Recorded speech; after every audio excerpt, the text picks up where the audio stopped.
Hello everyone, welcome to Simply Plants. In this video, we are going to learn about snake plant, also known as mother-in-law tongue. So let's begin.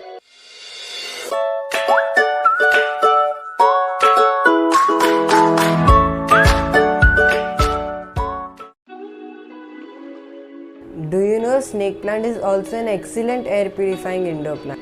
It can remove harmful chemicals from the air like xylene, benzene, formaldehyde and many more. It is one of those plants which can convert carbon dioxide into oxygen even at night. It is one of the most beautiful indoor plants because of its sword-like upright leaves. Beginners should begin with snake plant because it is one of the easiest plants. Before 2015, snake plant was known as a species of Sansevieria. In the year 2015, it was discovered that snake plant is a species of Dracaena, not a species of Sansevieria. Let's talk about its growth. Snake plant does best in small pot. Avoid repotting this plant very often. If you are using a big pot for a small plant, it will take a very long time to establish its roots. Thus, you will not be able to see any new growth in your plant. Therefore, you must use the right size of the pot according to the size of your plant. You should wipe the leaves of the snake plant with a damp cloth regularly. This will help the plant to inhale carbon dioxide and release oxygen easily. Regular cleaning of leaves will also avoid any pest attack on your plant. Because of its sturdy nature, snake plant is mostly unaffected by any pest attack. The tips in this video applies to all the varieties of snake plant. Snake plant prefers bright indirect sunlight. Snake plant can tolerate extreme low light conditions. If you see one or two leaves drooping, it's definitely a problem of the sun. To avoid drooping, keep your plant in a bright indirect sunlight at least for a week. Snake plant growth will slow down if it is placed in a dark corner.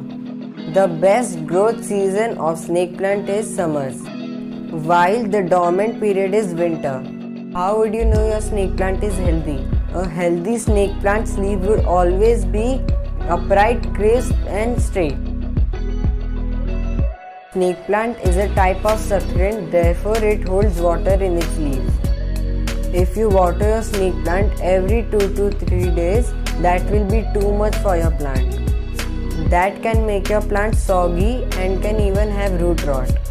On the other hand, if you don't water your plant at all, its leaf will start drooping or wilting, and then slowly its leaf will start getting brown and eventually die.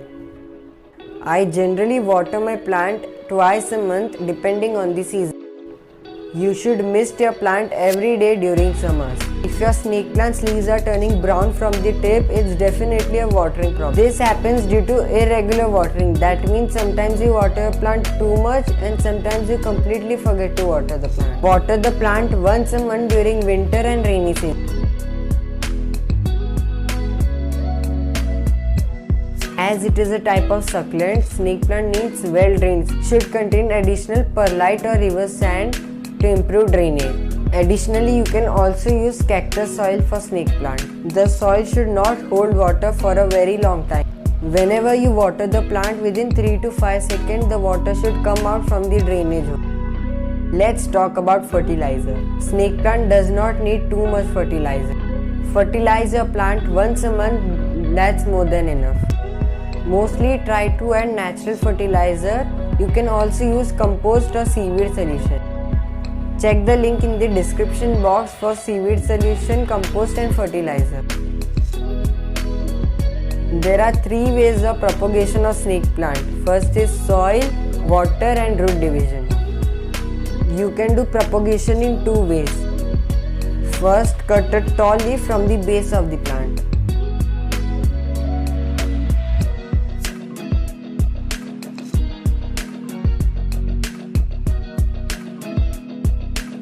Or you can also cut the leaf in 3 to 4 equal parts depending on the size of the leaf.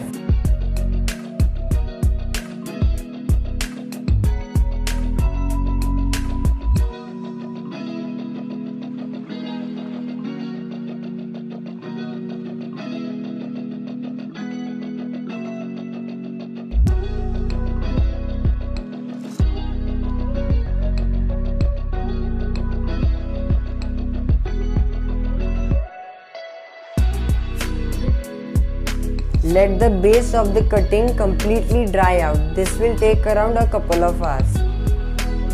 Once the base of the cutting is completely dry out, put it in a soil and do not water the plant till 3 to 4 days.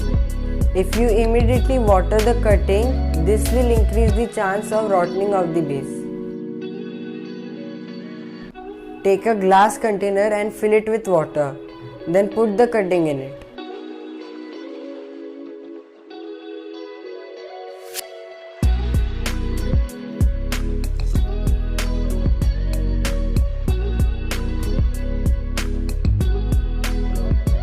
Remember to change water every alternate day. In case you forget to change the water, the cutting will start rotting. Through this propagation method, it will take around a month's time to develop roots. You can plant the cutting in soil when the roots are at least 1 inch long. When your plant is root bound, you will have to repot it in a bigger pot.